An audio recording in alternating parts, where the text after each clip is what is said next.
La première mission de récupération des débris spatiaux ClearSpace One décollera à bord de la fusée Vega C. ClearSpace One, développée par la start-up française du même nom, est la première mission active d'enlèvement de débris qui sera capable de fixer un rendez-vous avec un objet, puis de capturer et d'enlever ce morceau de débris spatial. Le lancement est prévu depuis le port spatial européen en Guyane française à partir du second semestre 2026. L'opération permettra de récupérer justement l'étage supérieur d'une fusée Vega lancée en 2013. L'objet nommé Vespa pèse 112 kg et il oscille entre 660 et 800 km d'altitude.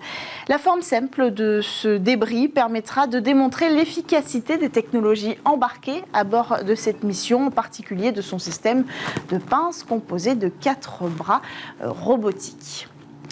Autre actualité, celle de Virgin Galactic qui va enfin relancer ses vols commerciaux dans l'espace. L'entreprise a annoncé cette semaine la reprise de ses vols 2 ans après la réussite de son tout premier vol d'essai. Une mission d'essai, là encore, en tout premier lieu, Unity 25 aura lieu fin mai d'abord. 4 employés embarqueront dans une navette portée par un avion porteur. Ils atteindront ensemble 80 km juste en dessous de la ligne de Carbon, la fameuse limite officielle de l'espace de 100 km. L'équipage flottera tout de même à l'intérieur de sa cabine pendant une dizaine de minutes avant de redescendre sur Terre. Si la mission est réussie, en juin, le premier vol touristique décollera avec à son bord 4 passagers qui ont acheté leur billet pour un peu moins de 300 000 $ chacun.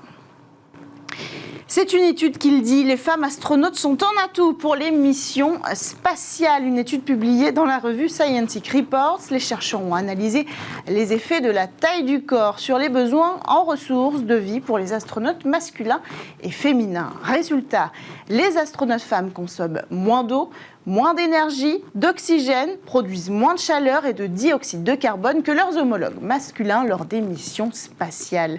Et les économies potentielles sont considérables. Par exemple, l'étude a montré que sur une mission de 1080 jours environ, une équipe entièrement féminine de 4 membres nécessiterait 1695 kg de nourriture en moins. Alors ce que ça représente, c'est une économie de plus de 158 millions de $. Les résultats de cette étude suggèrent qu'il pourrait donc y avoir plusieurs avantages opérationnels à choisir des équipes entièrement féminines et en particulier des femmes de petite taille pour les futures missions d'exploration spatiale humaine. Dernière actualité, c'est votre Colactu. Une navette spatiale chinoise dont on sait peu de choses a achevé sa mission militaire cette semaine. Après une mission record de 276 jours en orbite, l'engin est retourné sur Terre. Il a atterri dans la nuit du 8 au 9 mai sur la piste d'un site militaire dans le désert de Gobi. Sa mission est officiellement un succès technologique et opérationnel. Alors pour en savoir davantage, comprendre un petit peu ce qui se cache derrière cette annonce, nous avons en ligne la spécialiste de l'exploration spatiale Marie-Ange Sangui, rédactrice en chef du magazine Espace et Exploration. Bonjour Marie-Ange. Bonjour Cécilia. Bienvenue dans Smart Space. Alors est-ce qu'on connaît les caractéristiques de cette mission et puis de cet engin qui a atterri cette semaine ? Alors en fait, c'est un engin qui ressemble un peu à une mini-navette. Si on voulait comparer, ça serait un peu comme le X-37B américain. C'est un peu le même principe, ce sont des petits lifting body, c'est-à-dire c'est assez petit, ça fait une dizaine de mètres de long, c'est vraiment pas grand-chose, mais c'est le même principe et c'est une mini navette qui va tourner, qui va rester sur orbite un certain nombre de jours. Là, c'est 276 pour les Chinois. Le record pour les Américains, c'est 908. Mais il faut savoir que les Chinois sont déjà secrets en temps normal sur leur programme. En général, on sait les choses 24 ou 48 heures avant, voire après même.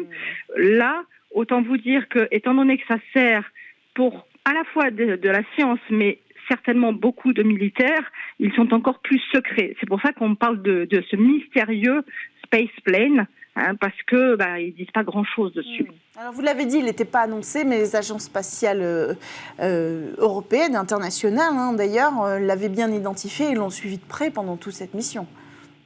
Tout à fait.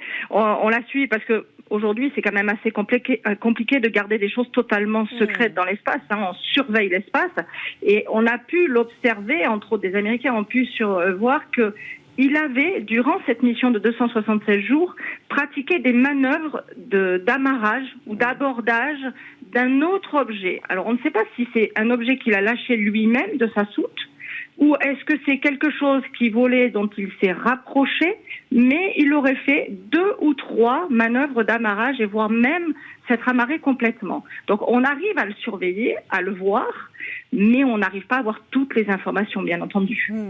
Ce qui laisse penser effectivement que c'est une réussite technologique. A priori, c'est une réussite technologique. D'abord, il est resté 276 jours en totale autonomie autour de la Terre. On peut imaginer qu'il sera renvoyé, ou un de ses petits frères, vers une mission suivante qui durera peut-être beaucoup plus longtemps, à l'image du X-37B qui a fait 900 jours sur orbite. Donc on peut imaginer que ça va continuer comme ça. Ce sont des moyens de tester des choses, de faire des expériences, peut-être d'analyser, de surveiller un certain nombre de choses. Et a priori, c'est déjà un succès avec 276 jours. Ce type de navette, c'est pour transporter, alors vous l'avez dit, on ne connaît pas précisément les applications, on suppose qu'elles sont en partie militaires. On ne peut pas transporter d'hommes dans une navette pareille. Non, pas du tout. Ce sont vraiment des petites navettes qui sont faites uniquement pour du matériel, pour des expériences, mais absolument pas pour de l'humain. C'est trop petit et ça n'est pas conçu pour.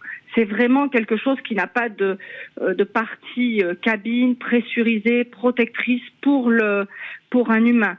D'ailleurs, quand on les voit, ça fait un peu, vous savez, ça fait un peu un drone qui est aveugle. Voilà, c'est un drone spatial qui va très haut puisque c'est aux alentours des 550-600 kilomètres d'altitude et il est totalement aveugle, il n'y a rien de prévu pour les humains. Pour l'instant, ce ne sont que des petites navettes, des mini-navettes de travail scientifique et militaire. Est-ce qu'on a une idée de la suite? Est-ce qu'on a déjà quelques informations sur une prochaine mission ou est-ce que de toute façon on va rester dans le noir quoi qu'il arrive sur les missions de la Chine?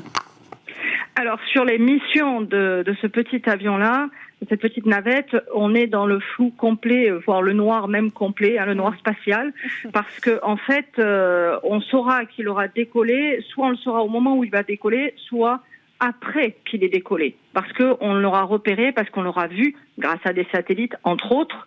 On aura repéré le décollage, on aura repéré que quelque chose se met sur orbite et que on le suivra au radar. Voilà.